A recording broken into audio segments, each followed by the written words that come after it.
Hi everyone. So I've got this coin grinder, belongs to a Wurlitzer or 1100. I'm trying to rig it to go with free play. I had a credit button. I hooked up a credit button over here's the wire that goes to a button on the back of the jukebox, and I just have it wired back here, and it goes to actually up here, and it goes to the point for the 25-cent switch. So you push the button, you'll get a few credits. And the credit button does work, but it's a bit of a pain. So I really wanted to get this working for free play. And from what I understand, the free play plugs that are made to plug into the junction box, they work, but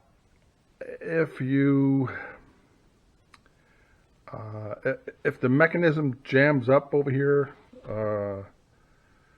it could end up burning up one of the selection coils, one of the 24 selection coils, and burn up some other stuff before it blows the fuse. So in one of the online posts on jukeboxaddicts.com, I think it is, they were talking about this stuff, and they were talking about how to modify this a little bit to rig it for free play. Put some light on here. Yeah. So this is the credit unit.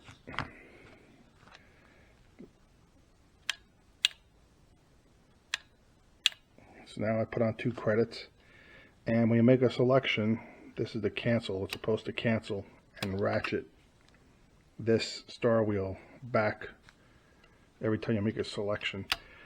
It does not do that now because I put these yellow zip ties on to hold back a little paw or dog, whatever you want to call it.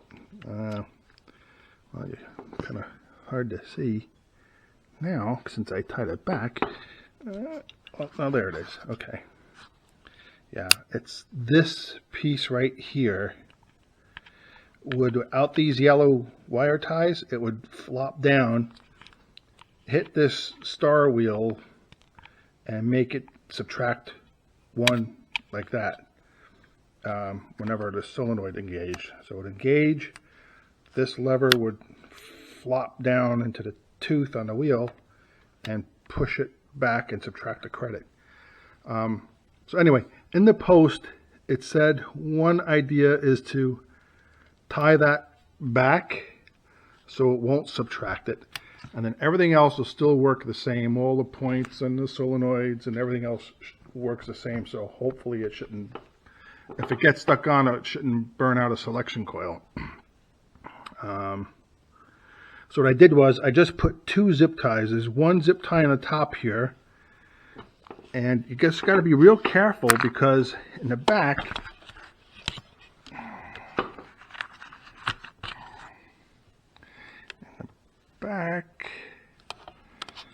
that's right there. Still tough to see. Let's try it right over here maybe. There is a spring, a tiny spring right there that activates that little paw or dog I was showing you before, whatever they call it, to engage the teeth on that wheel. So I put a zip tie around, but you got to be careful you don't wrap it around that spring and screw that spring up. So I put the 1 zip tie around, and it went up to the top, and it just missed wrapping itself around that pawl and that lever.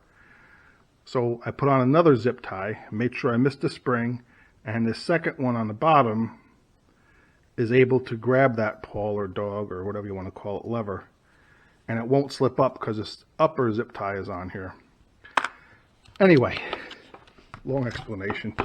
So now if I give it a credit and you make a selection, this will engage. All the points here and everything else should work the same, and it won't subtract it, so it'll be on free play. Hopefully that works. I'm going to take a few pictures and post it on some of the jukebox forums and see what some of the other collectors think about this, if that was the right way to do it. Like I said, on jukeboxaddicts.com, I think it is, they discussed doing the modification this way, and it should not cause problems with burning up selection coils, one of the 24 selection coils, I guess. So if you have a coin grinder, maybe that's one way to do it. The other thing I had to do too was, after doing this, I just made sure these points were making and breaking the way they're supposed to. I really can't see it so good, you know. And that needed a slight adjustment because now the yellow ties were hitting this piece and this wasn't going back all the way. So I had to adjust, loosen up a screw on here, a screw here, and adjust this a little bit so these make and break the way they're supposed to. This, I checked all the other points, they all look okay. It was just that one set here that had to do with it. And that is it.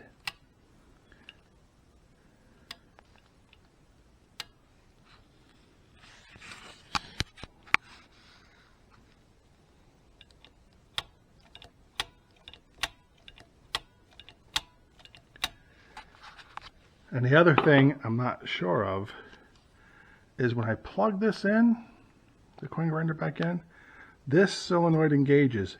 And I looked, and no matter whether there's, before I did this modification, whether there's a credit on it or no credit, this always engaged. I'm not sure if I touched something and when I was looking at this and screwed it up that made this engage all the time or not. But I looked and there's no points hooked up to this at all anywhere that I could see. It's just a wire going here, and that's it. Maybe it's some kind of a magnet that's created to check the coins that are being dropped in. So I'll take a couple of pictures of that too and post it online. And the back of the unit is like this. And here is those the three nickel dime quarter switches. When I was saying before I hooked up a credit button, this orange wire here, which is just, you know, it just goes to a button on the back. I have it soldered on to the top over here to the quarter switch. And that gives you 5 plays for a quarter or 3 plays, whatever it is. But that, like I said, that gets to be a pain in the butt. I've got the coin grinder. I do have a coin mechanism that goes on top of this, the whole unit. But it's not the right coin mech. It doesn't fit in there right, and you put quarters in, it doesn't line up properly, and it just doesn't work right. It's not the right coin mech for it. So that's why I ended up hooking up the free play button years ago. And now I was reading online about how to make it, putting on a credit button years ago. And now I was looking at some posts about how to make it free play like this with these wire ties. So that's it. I'm going to plug it back in and see how it works and post this online, see if anybody has any ideas. And see if I'm doing this right. Thanks, bye.